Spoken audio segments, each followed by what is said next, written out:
Hello, bienvenue sur Essai Libre, très heureux de vous retrouver aujourd'hui avec le best-seller français, la Clio. Alors aujourd'hui on va essayer la nouvelle Clio E-Tech, gamme hybride non rechargeable, auto-rechargeable pour celle-ci, à contrario des Mégane et Capture qui elles sont plug-in hybrides, c'est-à-dire qu'on peut les recharger sur le courant. Essai Libre, c'est une vidéo par semaine tous les dimanches matins avec son bol de café. Donc n'hésitez pas à vous abonner si c'est pas fait et à activer la petite cloche pour être au courant des nouvelles notifications de vidéos. Et on va se dire toute la vérité sur cette nouvelle Clio.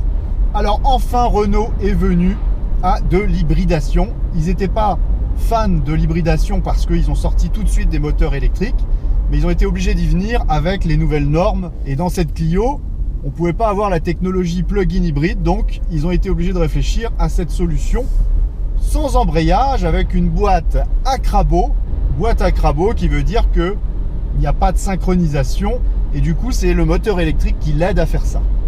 Le passage des vitesses s'avère assez bon.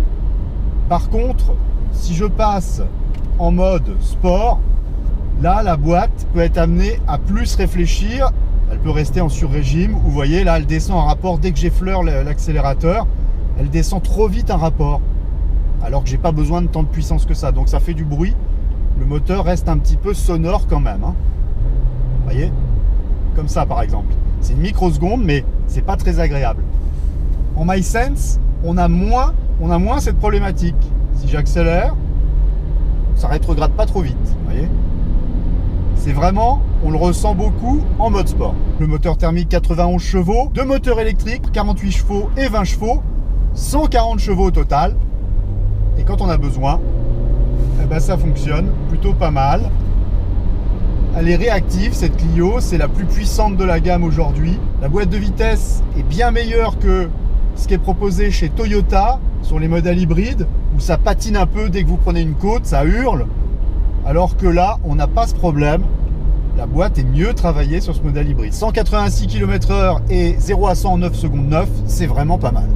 Dites-moi dans les commentaires hein, si vous possédez une Clio dernière génération et ce que vous en pensez, quelle est votre histoire. Même pour les générations d'avant, pourquoi vous aimez la Clio, dites-moi dans les commentaires. Hein. Qu'on partage tous ensemble, c'est toujours intéressant.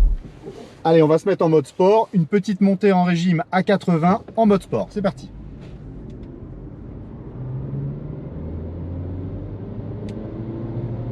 Oh là là que ça va vite, on respecte les vitesses. Voilà, vous avez vu, c'est assez dynamique, 400 Nm de couple.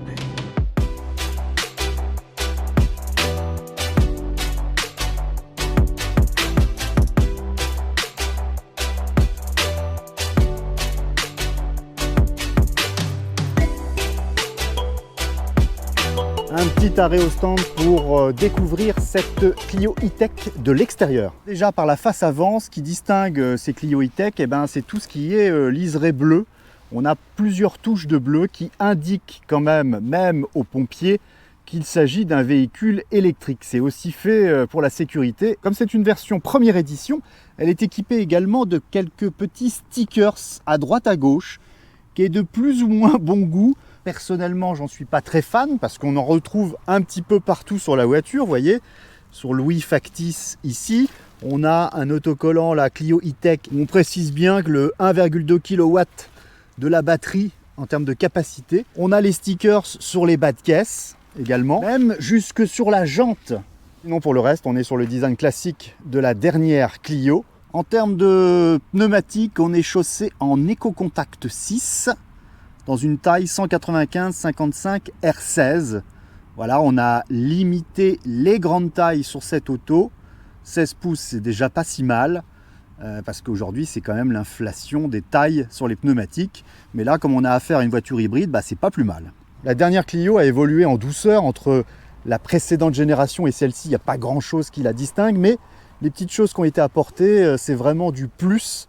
Et d'ailleurs ici, une petite caractéristique de design tout à fait sympathique, c'est qu'il n'y a pas de poignée de porte ici sur l'arrière, elle est cachée dans le montant. Et ça, j'adore. Alors, qui dit voiture hybride dit amputation du coffre. On va aller voir ce que ça donne sur cette auto. Elle est vraiment en dessous au niveau des plaques. Alors, si c'est un peu sale comme aujourd'hui, parce que c'est l'hiver, c'est toujours un petit peu gênant. Mais bon, voilà. On a un coffre ici de 254 litres, qui est amputé de 50 litres à cause de la batterie. La batterie notamment qui prend la place de la roue de secours. On a ici un kit de gonflage de secours, effectivement, en cas de crevaison. On est avec l'option Bose au niveau du son. Qui dit essai libre dit allez voir les dessous, c'est pas évident, hein. Je vais donner de ma personne parce que le sol est un peu gras, mais je vais vous montrer ça. On va aller voir. Le dessous est équipé d'un pot d'échappement tout petit, tout mini, avec la marmite. Radar de recul pour cette finition première édition. Allez, on va aller voir dans le compartiment moteur ce que ça donne, avec toujours cette sacro-sainte prière. Est-ce qu'on va avoir du Saint-Vérin? Quel suspense toujours haletant. Bon, et ben pour le Saint-Vérin, on repassera. Il n'y en a pas, on va mettre la tige. Alors voilà cette motorisation Clio E-Tech avec ce moteur thermique de 91 chevaux et deux moteurs électriques. Deux moteurs électriques avec le premier moteur de 48 chevaux et un deuxième moteur de 20 chevaux qui sert d'alterno démarreur. Cet alterno démarreur aide la voiture au démarrage en mode électrique. Donc tout couplé, on a 140 chevaux quand même, ce qui est relativement dynamique pour une Clio. Alors toujours les signalétiques orange qui signifient qu'on a du circuit électrique haute tension et qu'il faut éviter effectivement d'y toucher. On a une boîte de vitesse à crabot, c'est-à-dire que c'est plus direct sur le passage, on n'a pas de synchronisation. Tout est couplé et aidé par un des moteurs électriques pour le passage de ces vitesses. Donc cette motorisation 0 à 100 en 9 secondes 9, ce qui n'est pas si mal, avec une vitesse de pointe de plus de 180 km/h. Une consommation qu'on peut relativement contenir dans les 5 litres. Après, il ne faut pas faire de l'autoroute, effectivement, parce que ça sera un peu plus. Alors, cette finition première édition est au prix de 26 700 €, hors option. Sur ce modèle d'essai, j'ai en plus quelques options, qui sont le pack hiver, avec des sièges avant et volant chauffant, et le pack Techno Bose pour la musique. On a également une finition initiale Paris au prix de 28 200 €. La première finition possible en E-Tech est la finition Zen au prix de 22 600 €. Et on a même une finition RS Line à 26 300 €. Allez, on va regarder à l'arrière si c'est logeable. Alors deux grands à l'avant et à l'arrière, c'est pas évident. Moi, c'est réglé pour moi sur l'avant, 1,88 m, toujours, vous savez. Et bien voilà ce qui me reste sur l'arrière. Je suis obligé d'écarter les jambes, on est un peu serré, un peu exigu, mais ça reste une citadine. Par contre, la hauteur au pavillon est plutôt bonne. On y est quand même confortablement installé. Sur ces fauteuils tissus et une espèce de simili-cuir, avec des belles formes modernes et des contreportes blancs. Je ne sais pas si c'est du meilleur goût parce que ça restera assez salissant, mais c'est de bonne qualité et ça mousse. Notez les efforts faits par Renault sur la qualité avec des joints très épais, double jointage avec sur les portes également un joint qui vient rendre cette voiture mieux insonorisée, plus hermétique. Nous voilà à bord à la place du conducteur de cette Clio E-Tech. Avec cette tablette toujours posée là un peu comme une verrue. C'est comme ça, c'est la mode, l'intégration changera avec le temps. Comme d'habitude, tous les menus classiques. Tablette de 9,3 pouces. Sur mon auto, j'ai l'option des sièges et volants chauffants. Vous avez ici une touche pour forcer, la touche EV, pour forcer le mode électrique. La voiture roule en mode électrique 100% pendant quelques kilomètres. Vous avez la touche MySense ici qui permet de changer les modes de conduite. MySense, mode plutôt classique et confort, le mode sport et un mode économique. Alors mode sport et voiture hybride, ça fait pas très bon ménage parce que quand on met le mode sport, la boîte de vitesse elle a un petit peu plus de mal. On a un park assist ici sur ce modèle pour vous aider à vous garer. On a la caméra ici 360. Voilà, il y a 4 caméras, 2 sous les rétros, une à l'avant, une à l'arrière, comme d'habitude sur les voitures modernes. Les réglages de clim, eux, se font avec ces panneaux très intéressants qu'on a déjà vus sur la Capture, qu'on a déjà vu sur les Dacia. On retrouve des prises USB et même une prise auxiliaire. Donc voilà, et on peut recharger par induction son téléphone ici. Les touches de bleu sont également à l'intérieur de la voiture pour signaler que c'est une voiture hybride, donc électrique et thermique, avec touche de bleu ici, et touche de bleu sur le tableau de bord qui est du meilleur goût. L'alliance des couleurs noir, bleu et blanc, ça va bien ensemble avec un peu de chrome. Au niveau du volant, des commandes classiques pour tout ce qui est régulateur, limiteur de vitesse, adaptatif en fonction du véhicule qui vous précède. Là, les réglages au niveau du tableau de bord, parce que vous pouvez avoir la température d'eau qui apparaît ici en haut à gauche. Vous pouvez avoir les consommations. Vous voyez que je suis à 6 litres là, 6 litres au 100 sur l'essai, les quelques kilomètres que j'ai pu faire. Vous avez aussi, on le verra tout à l'heure en roulant, de savoir qu'est-ce qui se passe, si c'est le moteur électrique ou le moteur thermique qui fait avancer la voiture. À droite, le niveau d'essence. À gauche, le niveau de la batterie. Sachant qu'on a dans le coffre une batterie de 1,2 kW. C'est l'équivalent à peu près de 2 vélos électriques, donc elle n'est pas très puissante. Sur la gauche ici, quelques petits boutons de contrôle avec l'alerte de franchissement de ligne, avec le réglage de l'intensité de la lumière du tableau de bord, la hauteur des feux et le volant chauffant qui doit être bien agréable en hiver. Je vais l'allumer tout à l'heure. On a bien entendu un frein-main électrique et automatique. Quelques petits rangements, porte-gobelet ici, un accoudoir assez profond. C'est quand même le confort d'une grande dans une Clio. Et bien sûr, sa mousse à cœur sur le haut de la planche de bord, mais également sur le bas. Alors ça ne va pas jusqu'à la boîte à gants, mais on a quand même quelque chose de correct en termes de qualité. Le blanc, comme je disais tout à l'heure, c'est pas forcément de bon goût parce que ça va se salir vite, mais enfin, je pense que ça sera lessivable. C'est vrai que c'est joli à l'œil. Allez, on retourne prendre la route pour voir un peu ce que ça donne.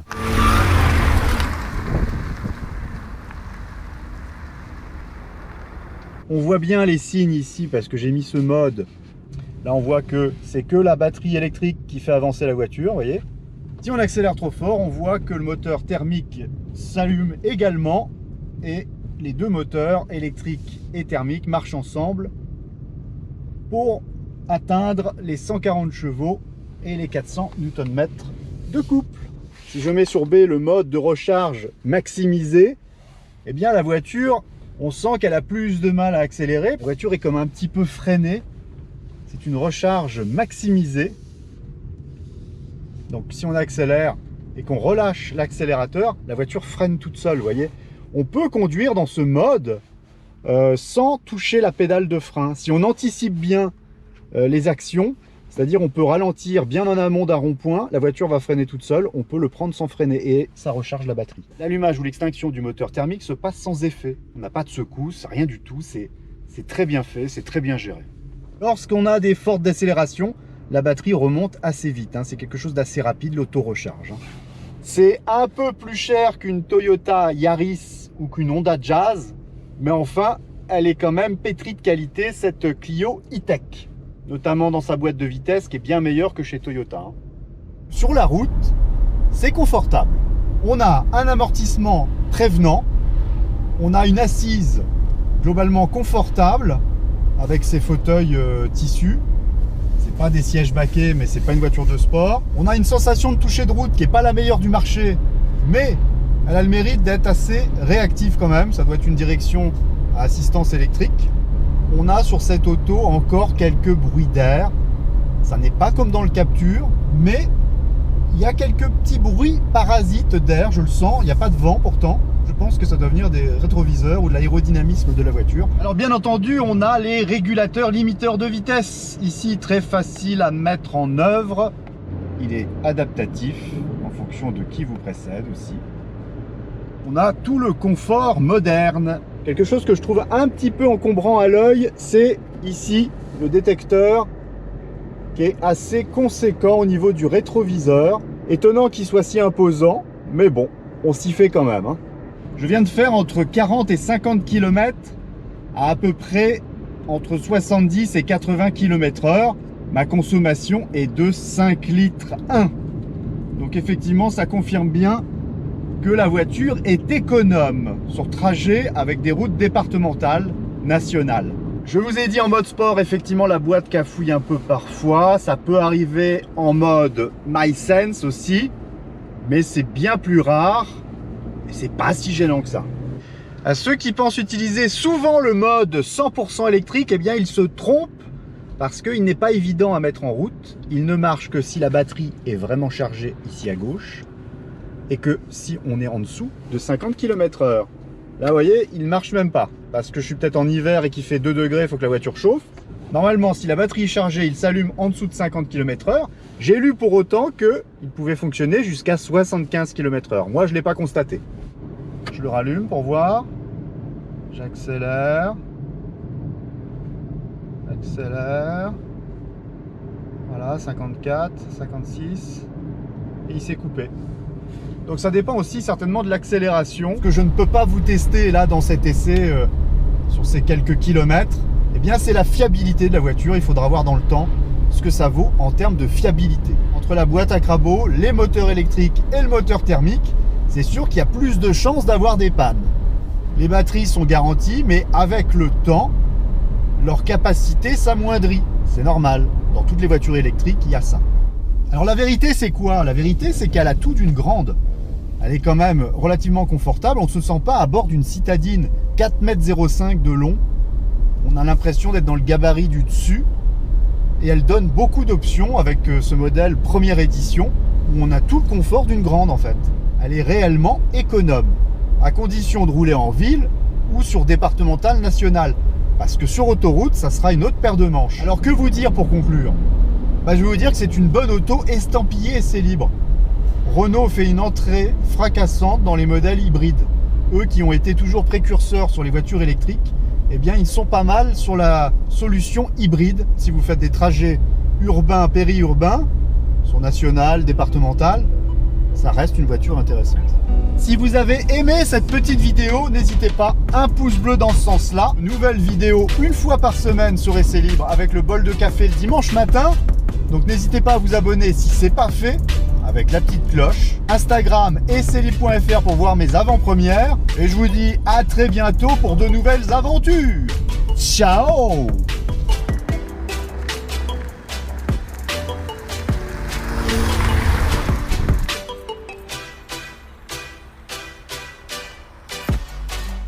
Voilà la signature lumineuse avec le clignotant compris qui est une simple ampoule.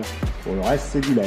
Clignotant répétiteur à LED, signature lumineuse en C et feu à LED avec clignotant à LED également. Signature lumineuse dans les contreportes. Petit liseré d'accompagnement ici. Très sympa. Qui change de couleur aussi en fonction du mode de conduite.